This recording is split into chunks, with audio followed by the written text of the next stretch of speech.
Alright, so what my old girl is, she's a 7.3 IDI naturally aspirated 2-wheel drive, and yes, she is a manual.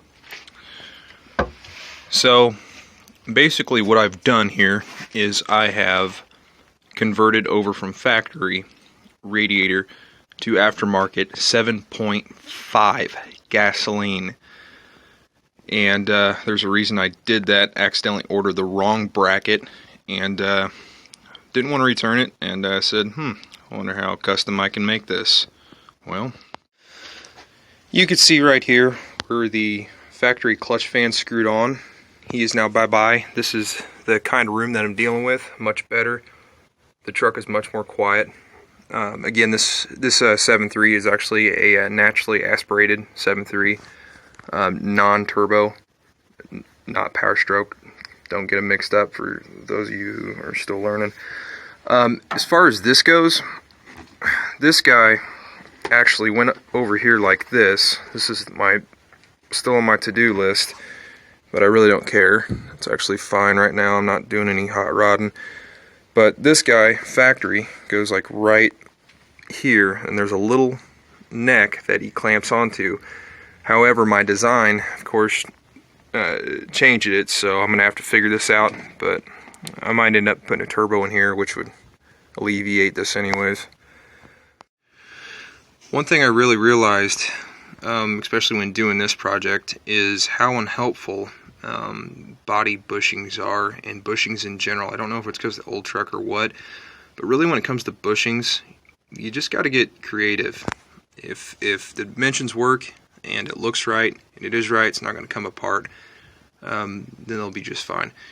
The red, and there are black ones too, these are the, quote, high energy suspension bushings. I'll show you what it looks like down here on bottom.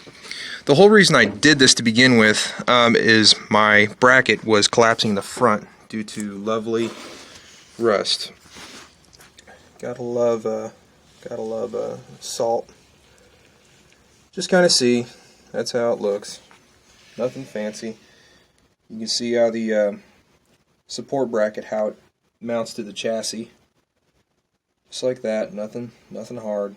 Get them. I got mine off, I think it was Bronco Graveyard is where I actually got my support guy right there. Yep, that's the high energy ones. They do their job. They're just not as squishy, but they last a lot longer. Pretty idealistic for guys that are wanting to be hard on stuff, you know. Or if you just really like them and you don't ever feel like replacing it again, hey, you can do what I did.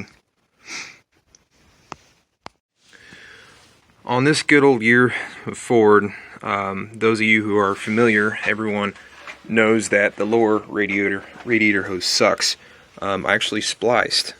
Some of you might laugh, but I really don't care. It's only stupid if it doesn't work. And she works. You can see down there where I have a splice going on. Them splices are barb splices.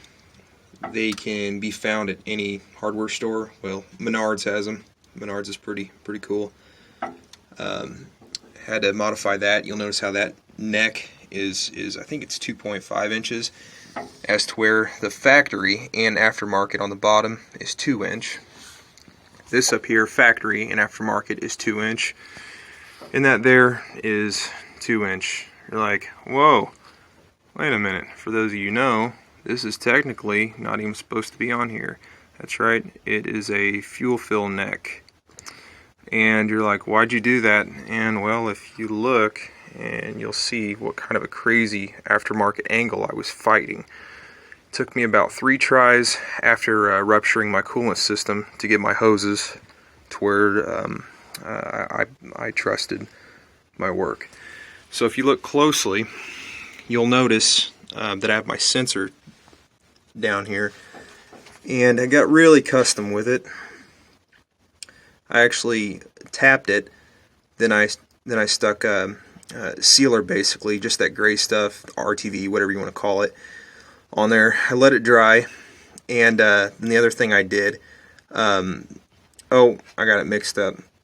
First I soldered my wire to my guy, That way it basically bonds with ground. That's what it is. And then I used my putty and screwed it in there. That's right.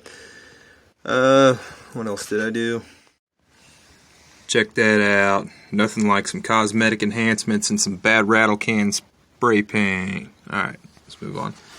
So if you look in there, you can see that bracket. It's a black bracket. Basically, this guy mounts up against to. I actually had to cut him and weld him because the radiator support bracket is a little bit different design.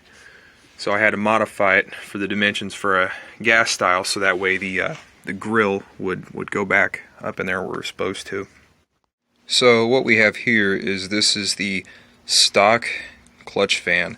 This guy, for you, those of you who uncertain, she just basically threads on the back, and I believe this little girl was reverse thread. Sorry about that, it's kind of dark where I'm standing at. So, and that there is my condenser for my AC. Well, this truck is now 32 years old, so AC no longer works in it. So that was one of the things I removed in the front, which allows me for the radiator, if you will, to breathe a little bit better. So that's another pro going for me as far as my downgrade in radiator size. So basically what I've done here is I protected all my wiring with fresh wire loom.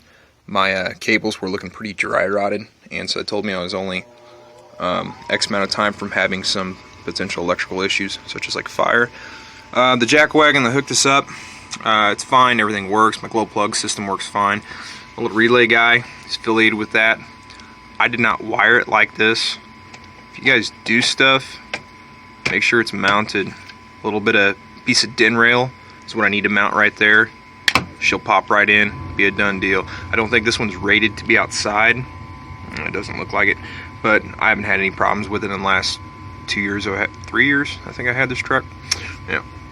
So later in this video, I'll show you how I did the wired the fans underneath right here.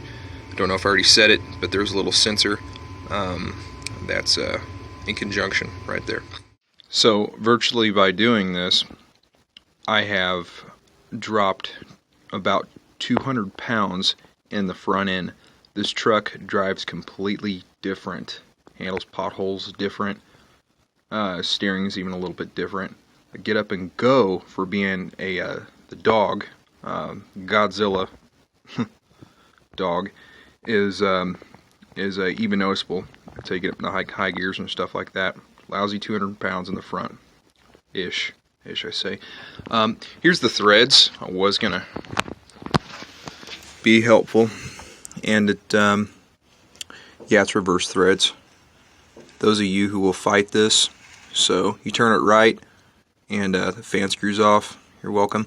Here's my serpentine setup. I did change it from what was on there. Set up a little bit differently. I didn't like it, so got custom with it. Get a good look at that. A little alternator. There's a little vacuum pump down there. Bucket. And water pump. There's my harmonic balancer down there. Power steering. Voila. So another thing that you can do if you got a little extra cash is you can actually change out these pulleys to the aluminum ones. I don't know if it offers serpentine in this, but yeah. Just had a nice winter storm. Alright, so you'll see like how deep this is down here at the bottom, how far it sits down. On the gasoline bracket for the radiator style, it actually goes to like about right there, and it goes straight over. This sucker is significantly heavy than what the other bracket is. That plus my significantly smaller radiator, and my engine actually runs much more cooler for many reasons.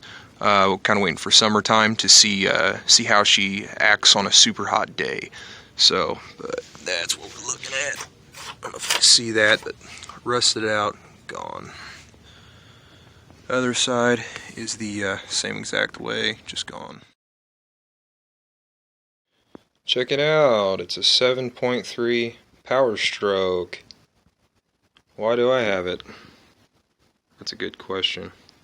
Alright, so part of my journey is I'm still learning about diesels. Come to find out, these are not even the same engines. I was curious to see if any parts are interchangeable at all. So far, I haven't had any luck. But yeah, you can kind of see where the injectors go. I was thinking, yeah, this would be great for a backup engine. Yeah, it's not even the same engine, bro. So just FYI for some of you other guys, if you have some comments, enlighten me. But that's what I've learned so far. What do you think, kiddo? Does it smell pretty good? Yeah? Yeah. Pretty good? Yeah, turns out, Old Spice, hey, it's great for just, other than smelling good. Actually wiped off a several-year-old dry erase board. Hey, that's important. Alright, say hi, Bailey.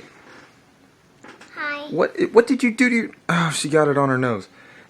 Okay, so here is my electrical circuit for the fan. I'll help you guys out. I'll just kind of run through it, help out.